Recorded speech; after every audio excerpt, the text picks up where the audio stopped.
Lovely people. Delighted to be back with you, and I want to talk about Brexit. This is a reset sniper hat on, and we're talking about Brexit. Yep, that one that when no one else was predicting it, we said it would happen. That when the bookies were at 1:7 for Remain to win, I saw the control structure panicking immensely as it was coming to the close, despite their internet polls. That was virtue signaling to all online millennials that they should win, misleading them. I did see the signs of an early panic. They did the whole questionable death with the Britain First and a whole bunch of other aspects. It was pretty much a vile, dirty tricks campaign that went on for some while in a bid to try secure a Remain vote. However, that vote lost by at least 4% of the poll. There was 52 to 48%, which is quite a clear-cut defeat for Remainers. And we ended up with two parties essentially fighting this campaign. The Tories, the bulk of the Tories not really wanting it, and the supposed Brexiteers talking a good game as if to look like they represented part of the party, but never really wanting to carry that can. Boris Johnson, the clown prince, supposedly wanting, deemed to be reflecting that part of the party, so that if the vote went Remain and had gone Remain, at least people felt that there was part of the Tory party that had wanted it. Largely Labour was party, the politicians that is, was Remain, in spite of the fact that the working class people, particularly up there in the north, in many of the northern towns that were predominant exit and Brexit voters, are traditional Labour voters. Labour, the party, betrayed entirely their working class mandate for the working class people, and went to tie Britain deeper into the EU superstate that exists, with all the plans for an army which would see British military expenditure drawn across and resources spread across far weaker and poorer nations, and many other attributes that are ongoing and would be seen as an endorsement for the further expansion of a political elite that no one in Britain ever voted for, like Juncker staggering around drunk from €500, €1,000 plus lunches,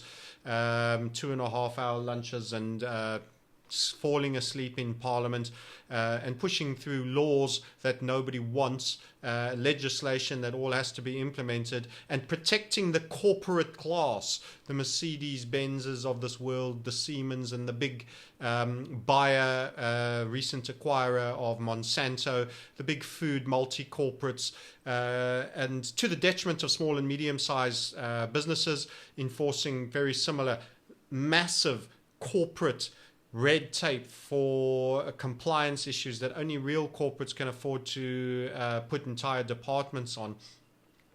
Despite calling that and watching it happen, we then said the Brexit will be betrayed. So amazingly, there was this Hamlet scenario where every Brexiteer that was a Tory turned around and shot themselves in the foot, in the head, to leave only a female Remain Prime Minister to lead the great Trojan horse betrayal of the British mandate that was given.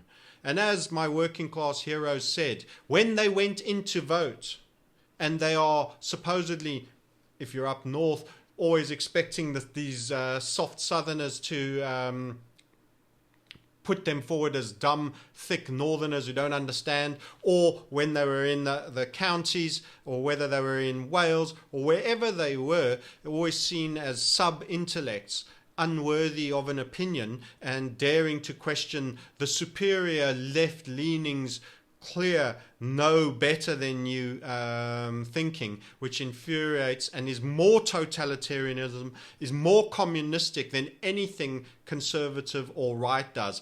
What level of contempt would be given to Brexiteers that were demanding a second referendum now if they had lost. What airplay and airtime would this be given? The amount of coverage that is given to this second chance, to these lefty liberals that believe that they had it all sewn up and theirs is the way and everyone else is stupid and doesn't get what they are all about. So this democracy hijack was what I was predicting, and Theresa May, the Remainer of the party that was supposedly a divided camp, now leads the negotiations.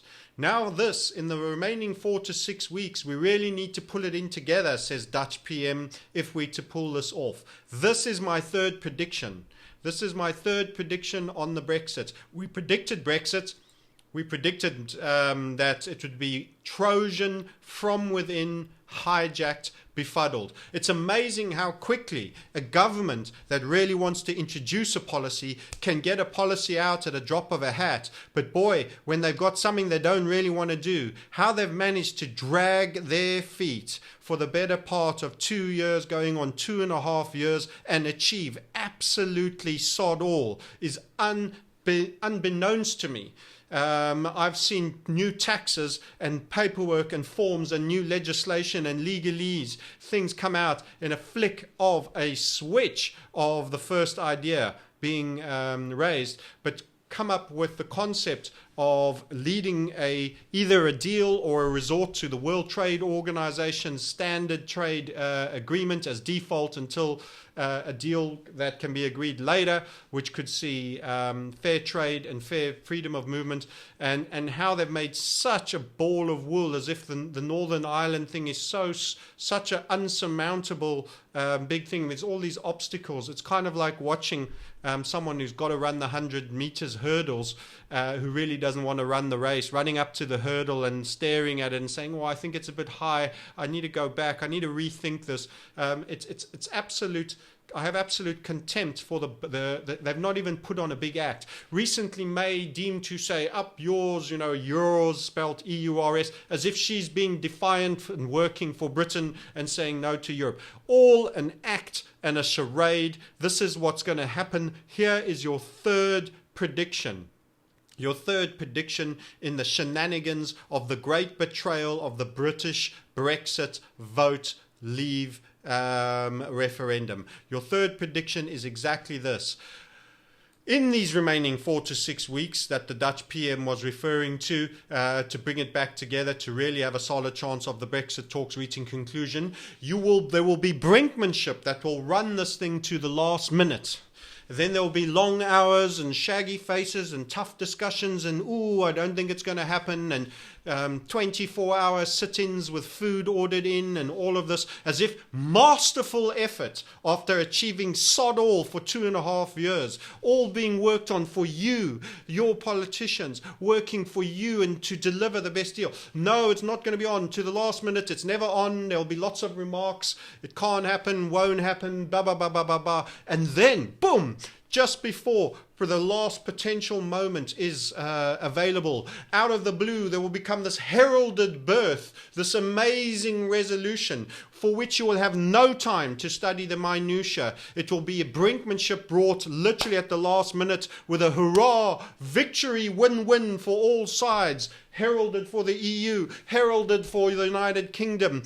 Done the deal. They pull in the rabbit out the hat at the 12th hour, and you will be shotgunned into this wedding.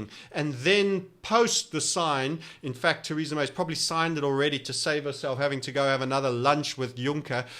You will find out the minutiae of the detail long before there is any opportunity to do anything about this great, unique deal. The EU will announce we've had to bend exceedingly far, and we've done the most unique and generous deal that we've ever done. That's how you know you've been stuffed, when you hear EU officials selling the gift that they are giving you. The gift that they're giving you to still spend your pounds in Euroland, to still buy BMWs and Mercedes-Benz, more than they ever buy UK product, to still pay for the bureaucratic, scandalous, lobbyist, elected officialdom in the most fastidious, corruptible 3 weeks in Brussels, 1 week in Strasbourg, moving buses and boxes to work 1 week in France so that France feel important.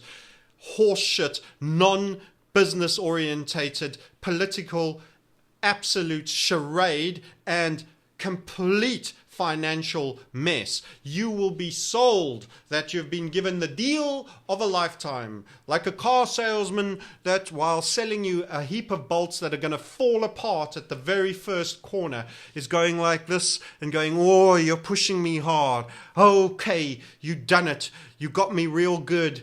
I feel terrible about this deal. You know, it's going to be an absolute charade. You will get a last minute deal that will be shunted through with very little opportunity. The details are already determined and they're acting out the part right now. Shotgun wedding into a deal. What won't happen is a no deal, which would be the best thing for Britain. A no deal resort to world trade. I can absolutely 100% guarantee they will continue to threaten it up to the last minute. Oh, if we don't meet each other halfway in the middle, it's going to be a no deal, no deal. It will never happen.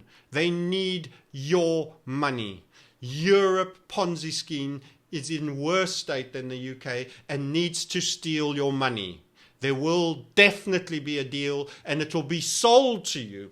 It will be sold to you in the media. The Financial Times, the Rothschild Rag, the Daily Mail, the Express, every single one of those Ponzi scheme papers will all, even the Guardian on the other side, everyone is going to tell you that how in the 11th hour, what an amazing pulled a rabbit out of a hat. And you must know when you see those headlines that you heard it here from this mouth first and that it stinks and is pure poison and the full truth will seep out long past the seal being dotted on that deal and you being able to do nothing for it. And then there will be no return. There will be no second Brexit to fix a referendum to fix. They won't get caught again. They will tie you up in claws and legalese. There will be hooks and crooks that will see them be able to continue to extract the EU system. This is not an attack on my European brothers and the European nations who I know and love and visit. And when I talk about Europe,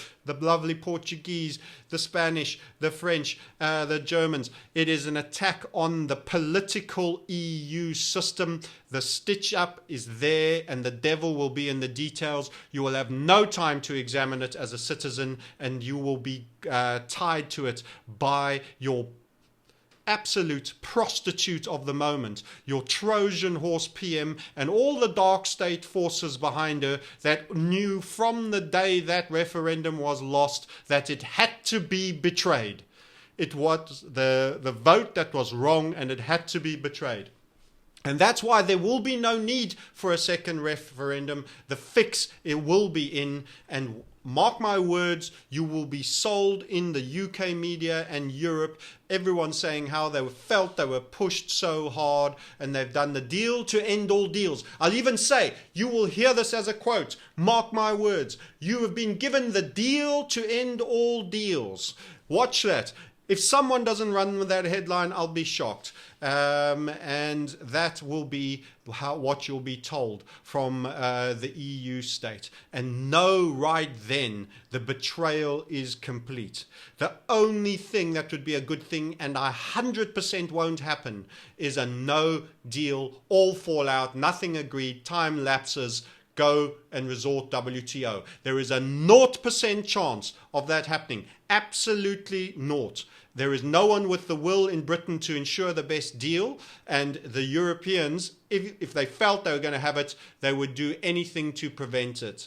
Yes, so that's where we're at with Brexit. That's my take. The third prediction, first two proven correct, complete Trojanization by a Remainer PM, how they managed to get all the supposed, and they were fake, Brexiteers, because they had no commitment, no will, and no desire to lead a real Brexit negotiation, and none of it has been done. And the 2 years since this since this referendum has absolutely been frittered away with headline generation, hot-headed comments, rhetoric, and no real determined effort to finalize a negotiation. No clear stating where the position is, and very little done. And when Theresa May came in and said Brexit means Brexit, the signal was there in pure inverted Masonic doctrine. It means no Brexit.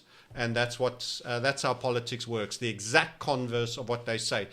Anyway, that's my rant over. Watch it. Wait for those slides. Wait for the salesmanship that will come at the 12th hour. Watch how it'll be brinkmanship, and it'll be continue. Oh, it's not going to happen. It's not going to happen. Oh, terrible. Cliffhanger. Simply not going to happen. Odds of us getting a deal. 1%. It looks like it's going this. No. Hype, bluster, and BS.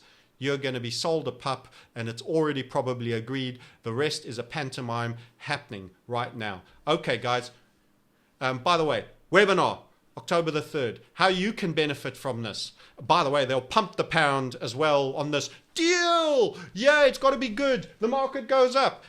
Currencies are controlled. The people that print the money can destroy currency, and they can make money. It's quite easy to do, I'm afraid. You will see it as this final seal of positivity. Currency surges, FTSE surges, everything surges for a while, and check where they are in a month after, once the real aspects of this political control structure has stuck its vampire suction pipe into the gullet of Great Britain. Yes, that's how it's going down. Come and chat with me how you can profit out of this, trading the great sellout of the UK. It's going to happen. There's nothing you can do about it. Make sure you make it pay in your pocket for the selling out of a great nation to a control structure, a transnational control structure of unelected, lobbyist frenzied drunks.